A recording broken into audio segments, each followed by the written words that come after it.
इतिहास की बात नहीं, इतिहासों ने परे धकेले हैं। जब देश धरा धर्म पर आई, हम तलवारों से खेले हैं। बंजर भू को दिया पसीना, रण में रक्त से होली खेले हैं। बंजर भू को दिया पसीना, रण में रक्त से होली खेले हैं। भूखे पेट कोई सो न जाए, बिन बैलो हल ढकेले हैं। हाँ, घमंड है, गर्व घना, हम जाट कौम से आते हैं। हम सूरजमल, हम जवाहर जोहर, हम छोटू राम कहलाते हैं। हम छोटू राम कहलाते हैं। मैं Himanshi national law university Bangalore की छात्रा सोनीपत हरियाणा से आई हूं और आज आप सभी का अंतर्राष्ट्रीय जाट संसद में तहे दिल से स्वागत करती हूं। हमारे बीच में आज का ये कार्यक्रम, जिसके अंदर अपने समाज के लोग बहुत से धर्म और बहुत से पंथ और संप्रदाय को मानने वाले लोग हैं, उसी श्रृंखला के अंदर हिंदू, मुस्लिम, सिख, ईसाई सभी भाईचारे का प्रतीक यहां पर आज आप लोगों के बीच में बैठे हैं। मैं समस्त हमारे बीच में जो पधारे मुस्लिम जाट फेडरेशन एसोसिएशन के ऑल इंडिया के अध्यक्ष हैं, मुझे बताते हुए खुशी है कि जो ऑस्ट्रेलिया से भाई सुरेंद्र चहल जी हमारे पीछ पधारे हैं, जो वहां पर काउंसलर हैं। यहाँ पर हरियाणा की धरती से नपे सिंह जी मान साहब से निवेदन करूंगा कि वो अपनी बात रखें। नपे सिंह जी मान साहब। और इसके बाद में बेरी से पूर्व विधायक डॉक्टर वीरेंद्र पाल सिंह जी भी इसी क्रम में रहे कि वो भी अपना स्थान ग्रहण करेंगे और उद्बोधन देंगे। वक्ताओं से मेरा निवेदन रहेगा कि अपना उद्बोधन 2 से 3 मिनट में सारगर्भित उद्बोधन रखें, जिससे समाज के भविष्य की जो चिंतन और मनन अपने को किस तरीके से करना है, किस तरीके से समाज को आगे बढ़ाना है, इसके ऊपर अपन सबको चिंतन और मनन करना है। इसी कड़ी के अंदर नपे सिंह जी मान साहब। बहुत ही आदर और सम्मान के योग्य अंतर्राष्ट्रीय जाट संसद के द्वितीय सत्र के अंदर शिरकत करने वाले जाट बरादरी के सभी योद्धाओं और मेरी बरादरी के सभी प्रमुख साथियों, हम सबसे पहले इस जयपुर की धरती और राजस्थान की धरती को जहां नमन करते हैं, हम पलसानी और कलवानिया जी को भी अपने गर्व से कहते हैं कि इस तरह के पुत्र हमारी बरादरी के अंदर हर माता के यहाँ पैदा हों। बहुत ही गर्व और सम्मान के साथ इन्होंने जो ये बरादरी का इकट्ठा करने का बीड़ा उठाया है, हम दिल की गहराइयों से इनका नमन करते हैं। साथियों और बुजुर्गों, आज ये जाट संसद का द्वितीय सत्र के अंदर इकट्ठा होने का सिर्फ मकसद अपनी भीड़ दिखाना नहीं है। मेरे हिसाब से इसके अंदर हम कुछ न कुछ, जिस तरह कुछ देर पहले मंच के अंदर से उद्बोधन हुआ था कि किसी पार्टी के अंदर भी कोई साथी बीजेपी, राष्ट्रीय जनता दल या कांग्रेस या किसी भी दल के अंदर हो, INLD हो, JJP हो, किसी दल के अंदर भी हो, जहां हमारी बरादरी का कोई साथी, यदि हम उसके सहारे की जरूरत पड़े तो साथ खड़े होने का एक फर्ज है।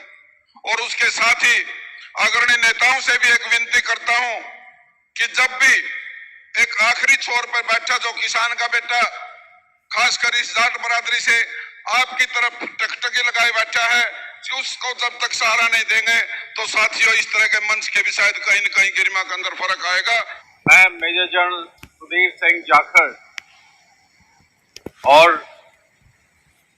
यहाँ पर सभी प्रस्तुत अपने भाइयों को, अपने महत्वाकांक्षी जो प्रतिनिधि हैं हमारे पॉलिटिक्स में या किसी भी क्षेत्र में, उन सबको बहुत बहुत यहाँ पर आने का और मेरे को बुलाने का धन्यवाद करता हूँ।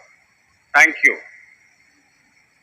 और जो आपने यहाँ पर लिखा है, Jat parliament connecting society beyond borders, हमारे तो फौज के अंदर तो यही है कि हम बॉर्डर की रक्षा करते हैं, परंतु ये वाला मामला जो उन्होंने बताया है कि beyond borders connecting the society, बहुत ही इंपॉर्टेंट चीज है।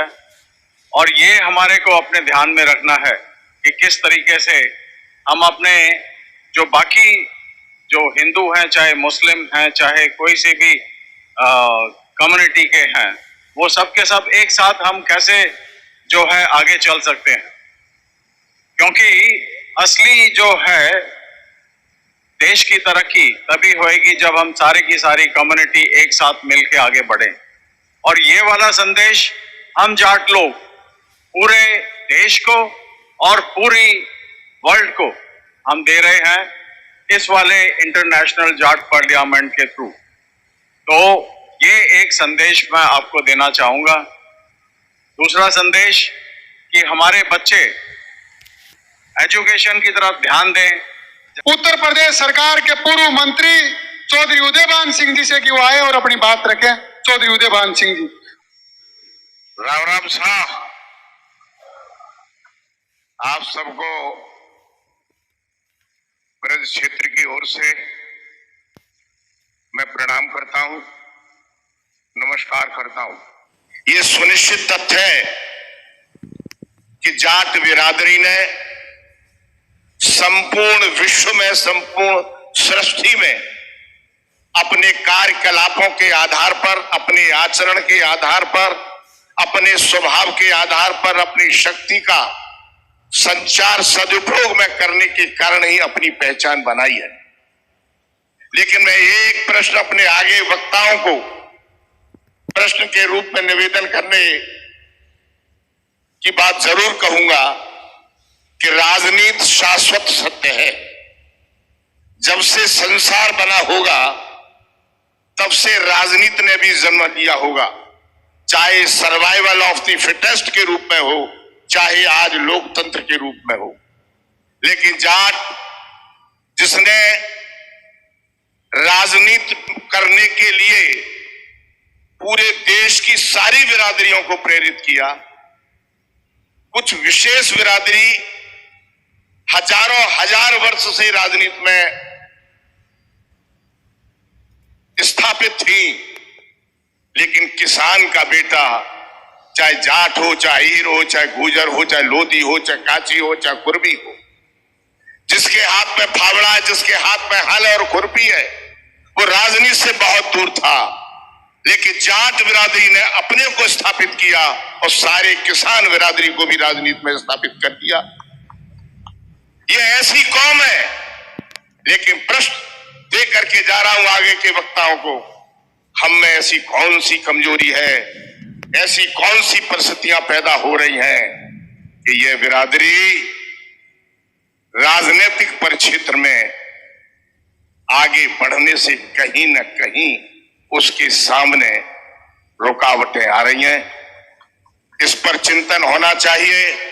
यह सम्मेलन वही व्यक्ति आगे बढ़ता है जो राजनीति में शक्तिशाली होता है। पहला सुख निरोगी काया, दूजा सुख घर में माया। शक्तिशाली बनो, पैसा कमाओ, और राजनीति में अपना सबल हस्तक्षेप हम कैसे करें, यही। बीच में हरियाणा प्रदेश में किसान और कमेरे वर्ग की बुलंद आवाज आदरणीय अभय सिंह चौटाला जी अब हमारे बीच आ चुके हैं। सब लोगों से निवेदन करता हूं कि तालियों की गड़गड़ाहट के साथ उनका अभिनंदन कीजिए। हमारे बीच में राजस्थान के सुदूर ग्रामीण अंचल में खेल की दुनिया में अपना नाम कमाने वाले और प्रथम श्री कृष्णा पूनिया के हस्बैंड, द्रोणाचार्य अवार्ड विजेता, राजस्थान के खेल अधिकारी हमारे बड़े भाई वीरेंद्र जी पूनिया हमारे बीच पहुंच चुके हैं। जोरदार तालियां बजा के उनका स्वागत और अभिनंदन कीजिए। हमारे बीच में हरियाणा के पूर्व डीजीपी डॉक्टर अवैश मलिक साहब हमारे बीच में पहुंच चुके हैं। जोरदार तालियां बजा करके उनका स्वागत और अभिनंदन कीजिए। ताऊ देवीलाल की विचारधारा को पूरे देश और दुनिया में एक बुलंद आवाज के रूप में, जब किसान सरदारी जब संकट में थी, विपत्ति में थी, तो अपने विधायक पद से इस्तीफा दे करके जो काम ताऊ देवीलाल ने आज से 20 से 25 साल पहले केंद्र के सेंट्रल हॉल में यह साबित कर दिया था कि जब पूरी संसद में पूरी जो प्रतिनिधि जो डेलीगेशन जीत कर गए लोकसभा में गए थे, एक बुलंद आवाज में ताऊ देवीलाल को देश का प्राइम मिनिस्टर घोषित कर दिया था। लेकिन ताऊ देवीलाल ने खड़े होकर के पूरे देश और दुनिया में मैसेज दिया कि जो जाट समाज किसान बिरादरी का झंडा बुलंद करती है, ताऊ देवीलाल ने वीपी सिंह को जो प्रधानमंत्री की त्याग, तपस्या और समर्पण किया, उस त्याग और तपस्या और समर्पण को फिर से आदरणीय अभय सिंह चौटाला जी ने यह साबित किया। जब किसान सरदारी संकट में थी तो ये महसूस करवाया कि ताऊ देवीलाल की विचारधारा के रूप में हमारे बीच में आज भी किसान बिरादरी की रहनुमाई करने के लिए आदरणीय अभय सिंह चौटाला जी है हमारे बीच में पहुंच चुके हैं। और विश्नोई महासभा के राष्ट्रीय अध्यक्ष हमारे बड़े भाई देवेंद्र जी बुढ़िया भी हमारे बीच में है, उनका भी मंच पर मैं आमंत्रित करता हूं और स्वागत और अभिनंदन करता हूं कि जो आज से 400-500 साल पुरानी जो रीति और परिपाटी थी, हमारा भाईचारा था, वो भाईचारा कहीं छुटक सा गया था। उस भाईचारे को फिर से पैदा करने के लिए विश्नोई महासभा के राष्ट्र के अध्यक्ष और विश्नोई महासमाज की तरफ से डेलीगेशन और प्रतिनिधि के रूप में आदरणीय